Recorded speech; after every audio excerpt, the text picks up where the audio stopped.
What's up, guys? In this tutorial, I will show you how to turn off time-sensitive notifications on Snapchat.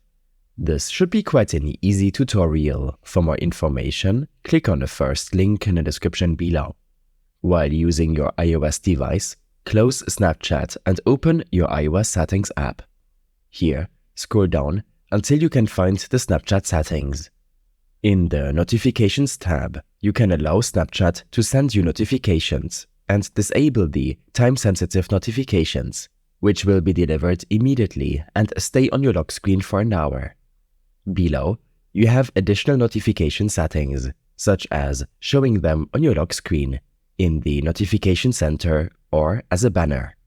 These steps and more information will be available in my extensive guide linked in the description below.